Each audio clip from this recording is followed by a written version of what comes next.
Olá, bem-vindos a mais um episódio da nossa websérie Dívida Pública e Estoque de Precatórios. E hoje vamos falar do estado da Bahia. Mas antes de começarmos, eu gostaria de pedir a você para se inscrever em nosso canal, acionar o sininho e curtir os nossos vídeos. A Bahia também tem um plano de pagamento.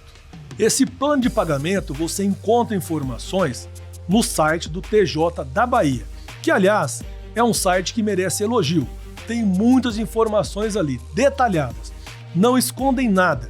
Deixam o ambiente muito transparente e mais fácil para a atividade negocial, para a atividade jurídica e também dos credores de precatórios.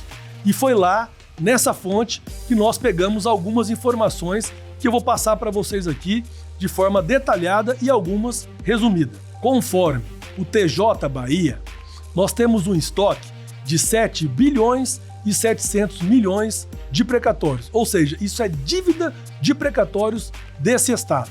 E o índice de pagamento que ele pretende pagar, não é que está pagando, isso é um plano de pagamento, que ele pretende pagar é de 2,3% da receita corrente líquida. Mas vocês vão ver que o número oficial e real é muito inferior a esse que ele está pretendendo pagar. Lembrando sempre que essas informações transmitidas pelo TJ da Bahia, elas são obtidas no site ou pelo governo do estado da Bahia. Quem passa a informação para o tribunal é o próprio estado da Bahia. O CNJ, que é uma outra fonte oficial de pesquisa, ele nos informa que em 2023 o montante de precatórios era de 8 bilhões 969 milhões de reais, ou seja, quase 9 bilhões de reais. Já dá para notar aí uma disparidade muito grande entre a informação obtida no TJ Bahia com a informação contida no site do CNJ. Claro que com relação ao TJ é uma expectativa, ali é um plano de pagamento, mas a fonte é oficial e o número é oficial. Aqui não. Aqui são dados oficiais que o CNJ nos informa com relação a 2023, até dezembro de 2023. Precisamos analisar agora as informações que o CNJ nos repassa com relação ao pagamento e à receita corrente líquida do estado da Bahia. Em 2020, o percentual era de 3,47%. Depois, em 2021, foi para 2,17%. 2020, 0,72%. Em 2023, 0,69%. Nós notamos uma queda, e uma queda grande, entre um ano e outro. Isso demonstra o quê? Que a dívida está aumentando, porque o pagamento está diminuindo. Com relação a números em reais, não em porcentagem, 2020 foi pago 1 bi 315 milhões de reais.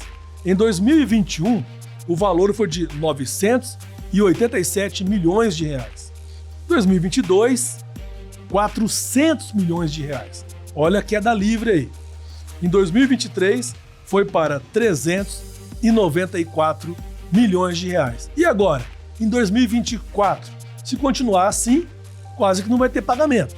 Então, a análise é: o estado da Bahia precisa aumentar o seu número de pagamento, tanto em reais, com relação também à receita corrente líquida, para conseguir pagar o seu estoque de dívida até 2029. Já o Siconf, que é outra fonte de informação muito relevante, nos diz que em 2024, o montante de dívida de precatório da Bahia é de 8 bilhões 460 milhões de reais. E para que esse estado conseguisse zerar o seu estoque, pagar a sua dívida, ele precisaria pagar um montante de 13,41% com relação à sua receita corrente líquida. Olha a distância que está, sendo que atualmente, em 2023, o estado da Bahia pagou apenas 0,69% com relação à sua receita corrente líquida. E sendo que, para ele quitar este passivo, é necessário mais de 13%. É uma diferença brutal. Qual é o alerta que eu dou para os gestores e aqueles que atuam no estado da Bahia? Precisamos aumentar esse índice de pagamento anual. Tem que subir pelo menos para 3% ou 5% com relação à sua receita corrente líquida, para assim esse estoque parar de crescer e fazer conta para analisar se dessa forma em 2029 teremos o pagamento integral do estoque. Outra informação revelada pelo Siconf é que 52% da dívida do estado da Bahia é representada por precatórios. É um índice muito alto e destoante dos outros estados também. Isso só demonstra o que nós estamos afirmando, que o estado da Bahia precisa reativar, acelerar, olhar com mais gestão, olhar com mais cuidado para o seu estoque de precatórios, para a sua dívida de precatórios, porque senão isso vai virar um montante, uma bola de neve que não para de crescer. E aí, em 2029, vai ser impossível cumprir o pagamento de zerar o estoque.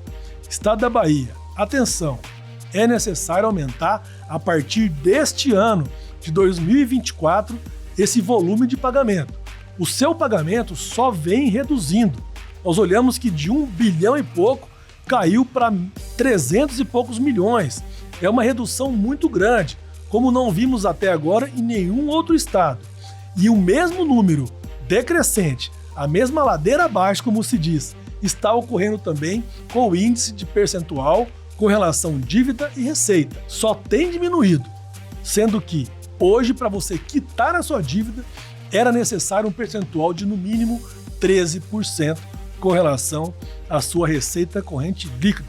Isso é um alerta, hein, para aqueles que querem atuar nesse segmento lá no estado da Bahia. Também é um alerta para os colegas advogados que estão em plena atividade nesse estado. Atenção, vamos ver como se comportará em 2024. É muito perigoso o investimento sem essa análise. Sempre eu falo, um estado que paga pouco é bom para investidor? Depende da sua análise. O que você não pode fazer é investir em um estado sem fazer essa análise. Se o teu investimento for a longo prazo, não tem pressa de receber, então, sim, um estado como esse da Bahia pode ser um grande potencial de investimento para você, uma vez que um estado mal pagador tem, geralmente, preços melhores de precatórios. Então, o seu spread, o seu resultado tem a possibilidade de ser maior com relação a um outro estado que paga melhor e tem um índice melhor de pagamento na gestão dos seus precatórios. O negócio que eu sempre falo é gestão. Vamos olhar para a gestão. Também não podemos fechar os olhos nas dificuldades territoriais de cada estado. Possivelmente, está muito claro aqui, que o estado da Bahia está sofrendo uma recessão, está sofrendo com várias questões territoriais ou até mesmo econômica dentro do seu estado.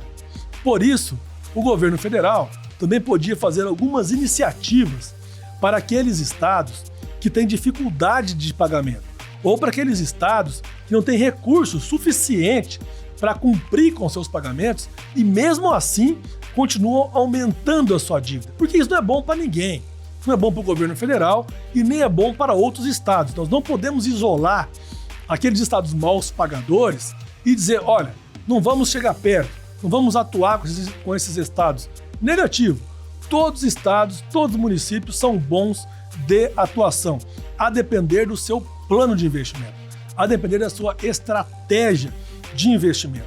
O que eu peço é para que haja uma gestão mais ativa com relação à dívida de precatórios e para que o governo federal olhe de forma diferente para esses estados. Mas veja bem, não é prorrogando e dando calote em sua dívida. Não é disso que eu estou falando. Quando eu digo que o governo federal deve olhar para esses estados que têm muita dificuldade de pagar os seus precatórios, é no sentido de subsidiar algum tipo de pagamento e não incentivar a dar um calote legislativo. São coisas bem diferentes uma da outra. Estamos chegando ao fim desse episódio.